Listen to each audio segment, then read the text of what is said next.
Long ago, nestled deep within the misty forest of Ijowa, was a village where secrets slept beneath the soil and even the birds knew when to be silent.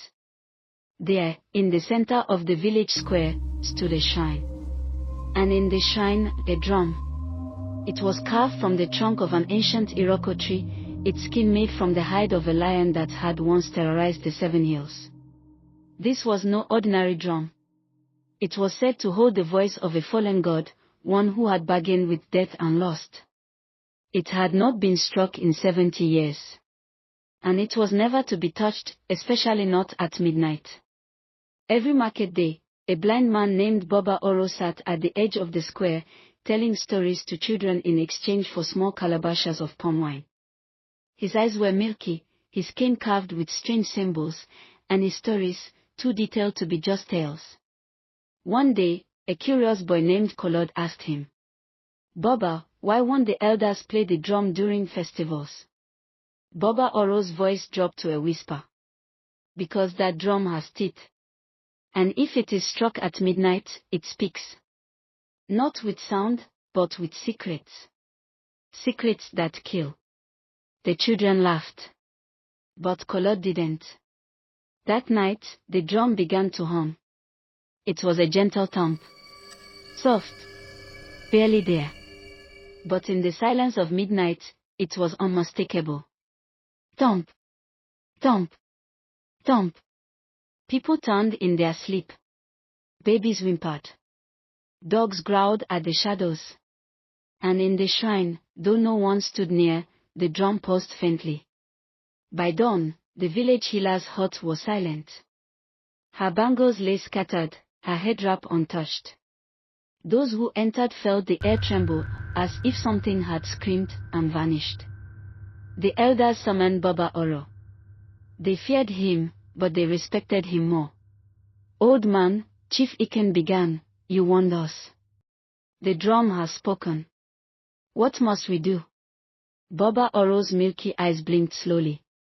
"The drum is awake. And it has remembered what was done to it." "What was done?" Claude asked quietly, hiding behind the chief. "Long ago, the drum was a man. A drummer who called the spirits with his music. But he was betrayed by his people, sacrificed and sealed into the drum to protect the village from the curse he had unleashed.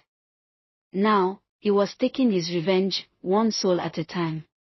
That night, Claude could not sleep. He crept from his mother's hut, barefoot, and tiptoed into the shrine. The air was thick. The shadows moved. And the drum sat there, still, waiting. He raised his hand. The moment he touched it, boom!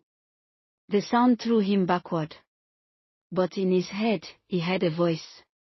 "You hear me, but you do not understand. Let the blind man come. He knows the song." Terrified, Claude ran back to Baba Oro. Baba Oro sat cross-legged, surrounded by old bones and strange carvings. "It is time," he said. "I was there when the drummer was betrayed. I was just a child. I did not speak then, but I must speak now." He pulled out 2 ancient drumsticks wrapped in red cloth. "The only way to silence the drum," he said, "is to complete the song it never finished. But only one who hears with more than ears can do it." Claude stared. "You mean, you?" Baba Oro smiled. "I may be blind, child. But I see more than most." At midnight, the villagers gathered around the shrine, silently, nervously. Baba Oro stepped forward, his body frail but his spirit strong. Claude guided him to the drum. He touched its surface. It was warm, pulsing, alive. And then, he began to play. The rhythm was slow, ancient, full of longing. As he played, the drum responded, angrily, violently, as if resisting the song it had once loved. Then the ground shook. Spirits emerged, faces twisted in sorrow and rage. "You left me," the drum hissed to the wind. "You sealed me. You forgot me."